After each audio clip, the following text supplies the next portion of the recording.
before I get back into what I got to say. Now, I don't always take the viewership's temperature like some other hosts do, because frankly, some of the questions and things y'all got to say don't interest me.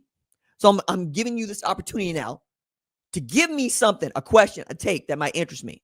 So people have been posting in this thing since I put up the live stream, like at 6 o'clock tonight.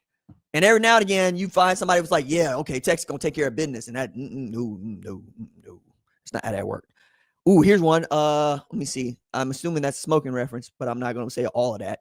Sark might need to go. Texas getting beat like this is crazy. Texas is the richest college in America. And to get beat like this is inexcusable. Sark has to go. Go where, fam? Go where? Who you going to get? James Franklin? Huh? Billy Napier? Huh? Mike Gundy? Huh? I mean, you got a pick out there. There's way more supply than there is demand. But you tell me, who you going to go get, homie?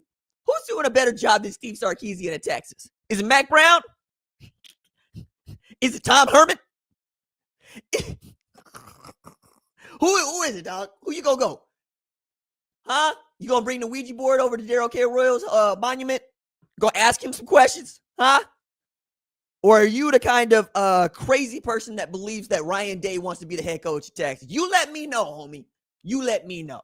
Everybody want to fire that guy after they leave. Like, this was my thing about Oklahoma and Brent Venables, because there's some Oklahoma folks in this chat right now that don't want to admit they was the one going, I don't know, Brent Venables might be the guy. He might not be the guy. And I'm going, y'all need to sit down somewhere and be quiet. You have not been around this football team long enough to understand what real pain is. If you ain't lived through Schnellenberger and John Blake, sit your punk ass down. Talk about Brent Venables need to go. And who do you want? You know what I mean?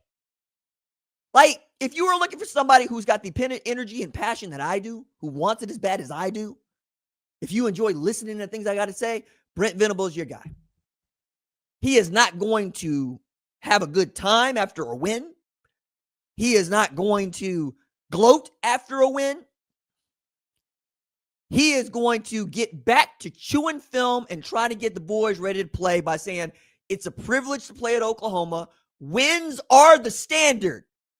They don't act as if they are nice to have. He goes to Alabama expecting to win, which is not about confidence. It's like expecting to brush your teeth before bed. Now, you might not think that Steve Sarkisian got it like that, but I'm here to tell you, I think he does. And you're not going to make the college football playoff every year. You made the college football playoff the last 2 years in a row, and you won a Big 12 championship. You made the SEC championship game in year one. Sit down somewhere.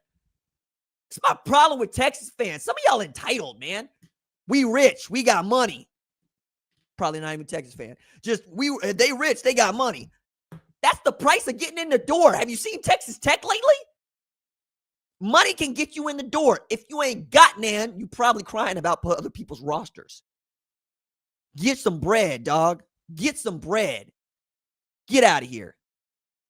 Let me see. What we say? Choklahoma won today only means Bama was never anybody. Okay, I'm going to put you in timeout, dog. Today is not the day to be using any of your Oklahoma epithets. Today's not the day. My patience is on the floor. I have none. Zero tolerance for any back talk that we got. Okay? Ain't none of that. Ain't none of that. Right now is not the time. Right now, I am Goku without having eaten all day. Okay? That's what you're dealing with. I'm on 11. I feel real good, but I'm also very, very hungry. And you know what happens when Goku gets very, very hungry? All right. Be quiet somewhere. Art's going to transfer it. No, he's not. They're not the type. He ain't the type. He might get beat out. You might see some Matthew Caldwell, but he ain't transferring. That's not what's happening. See what else you got in here. Senkai Busco dogs. Hey man, I was looking at outside kick, and it's like getting hit with the Kamehameha wave without knowing it's coming. There was no ka, may, ha. There was only bang. Oops, my bad. It's messed up. I remember I fell out laughing. I was giggling because nobody in Texas was prepared for this. Nobody. Jeff Banks got some splaining to do. It's like, hey, I thought the pole assessment was a thing of the past. Kirby Smart pulled it out for the onside kick. Oh, yeah. No, Bill Belichick. Dog. Lost to Wake Forest tonight. We got dudes named Jake Dickert beating the crap out of Bill Belichick. You left the NFL to do this. You left the NFL to get your butt kicked at North Carolina the day after you say, I have no interest in the New York Giants job. I have no interest in the NFL. I'm on to Wake Forest. And then Wake Forest said, no, we on to you. We on top of you. We about to whoop all up and down your Tar Heel behind. Y'all paid this man $10 million to lose to the Demon Deacons. I get it's year one. But it's year one. Damn. Jesse Brown over here will take Sarkisian as an OC. Y'all better. Yeah, dog. Okay. All right. I'll play along. Well, Oklahoma will take Sarkisian as an OC. We'll also take Lincoln Riley. Yeah, that dude just spit out his drink. Stop it, Jesse. He been subscribed to the channel for a long time. Otherwise, stop all that. People on Ben Arbuckle's head. 3 freshmen on the offensive line. We on Ben Arbuckle's head. All right, cool. Bet. Who's on Bill Belichick? Oh, Bill Belichick. Who's on Bill Bedenbaugh's head? Huh? We got Micah Fasusi out there, left tackle. True freshman. But we're going to be on the offensive coordinators. Okay, fine. Sure. What else we got here? Congratulations on your big win today over Bama. Appreciate that, Tristram. Go Dogs. We might deserve to have 6 teams in the SEC in the college football playoffs. No, you don't. 4 max. Stop all that. Nope, 4 max. 10 wins will get you in. 10 and 2. Make those losses count, right? Because the Big Ten is going to get 4-2. It feels like if USC wins out, they beat Oregon, right? Or Oregon beats USC, they're going to get in, right? Same thing as Michigan. If they win out, they beat Ohio State, they're going to get in. Indiana's in. Ohio State's in, right? 6 teams from the SEC, ain't no way. Ain't no way. You're going to get the 2 teams in the SEC championship game. You're going to get a 3rd team. Whether or not you get a 4th team is what we're really talking about. Because right now, that 4th team would have to be like in Oklahoma. So you're looking at, say, A&M Bama, right? Ole Miss or Georgia. We'll see, right? Oklahoma might get boxed out of that with 10 wins because Georgia and Ole Miss go 11-1. That's just the way that it crumbles. I'm not putting no 6 teams in from no SEC and no 12-team playoff. But if you want a 24-team playoff, holla at me. And before y'all get in here talking about this is already too many teams, I'm telling you, I'm willing to put people in timeout tonight. I'm not playing. Don't challenge me on this. I love a 24-team playoff, and I still got the shirt. I'm the dude that had the shirt that says expand the playoff, you cowards, before they went from 4 to 12. I want 24 teams. Don't play with me on this. What's the guy in here? About to run up on time. Is North Texas going to make the CFP? I think they will if they win out. Like, they're my top-ranked G16 ahead of James Madison, right? James Madison got an argument, and you know what? I'll hear it. But North Texas has been putting points up on everybody, including their loss to South Florida. It's just that defense got absolutely harassed. South Florida turns out to be not that great. Tulane, not that great. And then Navy, turns out to still be Navy. So it could be Navy, could be North Texas. But if James Madison wins out, it feels like they're just going to leapfrog. As a matter of fact, I might think about giving that a look tonight, but I don't like to penalize teams for winning. So North Texas being a 1-loss team with its loss being in South Florida right now feels better to me than James Madison being a 1-loss team with its loss being in Louisville, in large part because Louisville is now a 3-loss team, right? They got beat by a Clemson team that is the worst that Dabo has had since he got the job full-time. That's not a great look. I don't like that. Why not 24 and not 32 or 16? Okay, 16. You save yourself with this 16 because I was about to put you on timeout because I think don't try me on this. I wanted 16 before they went to 12, right? Because at the time, and this is my thinking with most of it, with the 16-team playoff, you had 10 conference champions, right, before the Pac-12 folded. And you can get there again. But every single conference champion gets an automatic bid. And then you have your 6 at large. So the 2014 playoff that I like is not the 2014 playoff that we're closest to putting in. So a lot of the work that I've done at Fox Sports about the hypothetical 2014 playoff is based on the model that is getting the most support. And the model that's getting the most support is 4 automatic qualifiers for the Big Ten, for the SEC, for the ACC, for the Big 12, and 2 for the G6, which means that 18 of those spots are already spoken for, and the committee only gets to pick the next 6. So the really wild stuff they be doing, like ranking Iowa, right, who lost again, doesn't happen anymore, right? Or if it does happen, that's just one of their, okay, we get to pick this team. And that's frankly what they get to do with the G5, G6. They get to pick the best conference champion. If it's the Mountain West, if it's the Sun Belt, if it's the American, they're just doing that. Last year it was Boise State. This year it might be James Madison or the team that wins the American championship. 9-3 can't get in. Yes, that is my thought here. I think I got time for 1 or 2 more.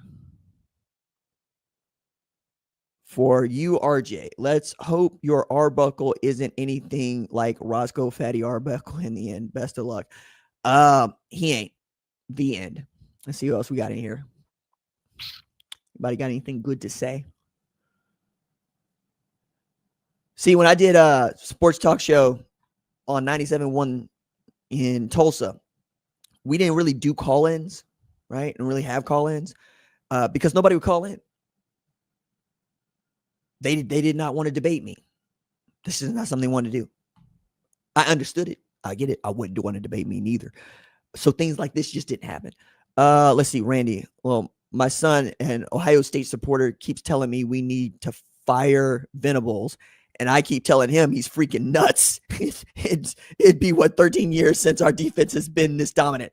That is a fantastic point made. Fantastic point made. Because what we learned at Oklahoma is with Lincoln Riley going to score a lot of points. The offense that he runs does not feel like it is ever going to be capable of playing complementary football for any defense and any defensive coordinator. Because they're going to score and score and score. And the way he wants to sit on the ball, it's not efficient. It's just running the football. Whereas the way that Ohio State will sit on the football is efficient. Doesn't mean they stop throwing the football. It means that they chew clock. It means they huddle. But when Lincoln Riley was running the offense at Oklahoma, we didn't have Coach Com like we do now. So if Lincoln wanted to stop running tempo, he could. But now when you run tempo, you need to. But when you can send this in here and you can huddle and you don't have to give away what alignment you're in, they can't gear up to stop whatever run they think you're going to run, because the thing is, you don't have that many. You know, everybody's got you got your staples. You got ISO, you got trap, you got power, got counter, right?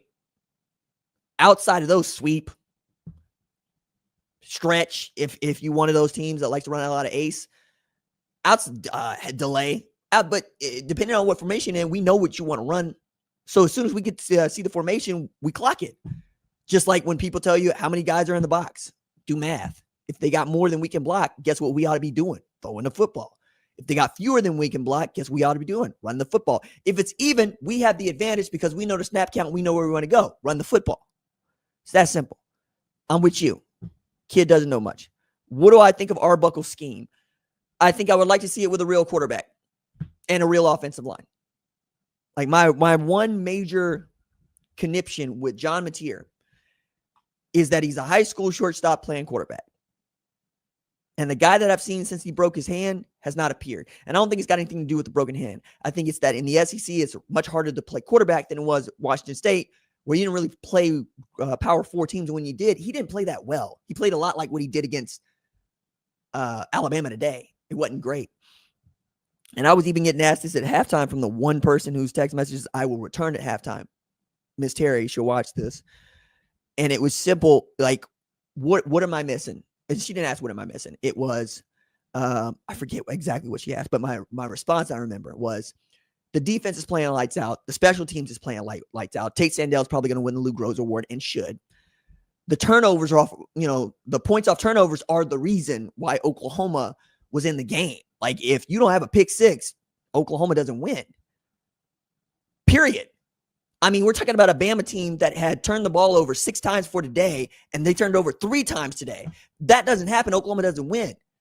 With a competent quarterback like, say, Ty Simpson, you win that game by 3 scores. I haven't seen that with John Mateer. I don't think it's got anything to do with the scheme. The scheme doesn't make you overthrow passes. The scheme doesn't make you throw into throwing lanes that aren't there. The scheme doesn't make you intentionally ground the ball. The scheme doesn't have you holding on to the ball and taking sacks. The scheme doesn't have you rolling out to one side where everybody knows where you want to dump the ball off and we jump the route. That's got nothing to do with the scheme. That's everything about the quarterback.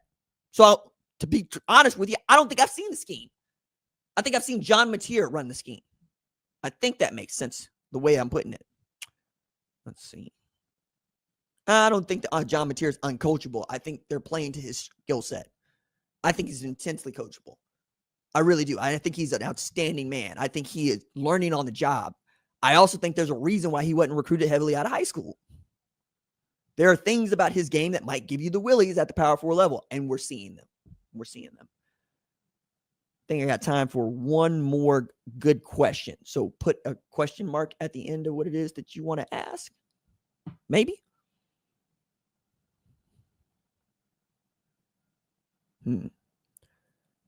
Okay, Zach, you're in timeout. Nobody's coaching. Okay, that's what you think. Okay, Kevin Johns would like a word. So would Ben Arbuckle. We're not gonna be reckless with what we got to say over this. We're not. You're gonna make an argument here. Okay, you're gonna present an argument. You're gonna present a question. College football sports talk. It's not your daddy's Facebook page. Okay, you don't just get to say stuff that's just wild and all offsides. Do that somewhere else. When you watch Gunnar Stockton, who does he remind you of? That's a damn good question because nobody springs to mind. Like that's the thing. Nobody springs to mind. But honestly, as I'm thinking this through right now, and I think about what he does well, which is make plays. Like he's not going to have outstanding stats, even though he threw just 5 incompletions today against Texas. But you see the way that he commands the offense and how he can make something happen with his legs. The guy that I think if you put his jersey on and you didn't know his face, you put on and blinders on, it's Diego Pavia. That's who Gunnar Stockton is to me. He is Diego Pavia if his name is not Diego Pavia and he doesn't play at Vanderbilt. If he doesn't have the baggage to play in New Mexico State or being like a 6th, 7th year quarterback. Gunnar's just going to go win football games. There's nothing about his athleticism or his arm talent that I find especially inspiring. I think he is outstanding as a quarterback because he's an all-around guy who's going to go make the hard play and make the hard pass, and it's going to work. I learned that from him last year. He can go win you the football game. I can't teach winning. As a matter of fact, when I talk about quarterbacks, I bring up Lincoln Riley a lot because he is a quarterback whisperer. He's got 3 Heisman Trophy winners. He's got 3 number 1 overall picks, okay? Each one of those guys is playmakers. Each one of those guys has their own way of getting it done. Kyler Murray and Caleb Williams, much more lethal with their legs than Baker, but Baker was also more accurate than both. Okay. That aside, what Lincoln would say is, I don't care much about the guy's arm talent. I don't care much about the guy's size. I don't care much that the guy can move around in the pocket or make something happen. Is the guy a winner? Like, what's his record as a starting quarterback, middle school, high school? What is it? Because winning generally follows that guy around. So if I put a winner behind center, we're probably going to win. And he was right. Kyler Murray is the best high school football player out of Texas ever. Period. Winner. Baker Mayfield, winner. Caleb Williams, winner. You put guys in that position that win football games. That's who Gunnar Stockton is. He's a winner. That's what Diego Pavia is. He's a winner. I think that's a very good question. I'm glad I got a chance to answer it. Okay. That is going to do it for tonight's live episode of Adapt and Respond, including impromptu call-in show.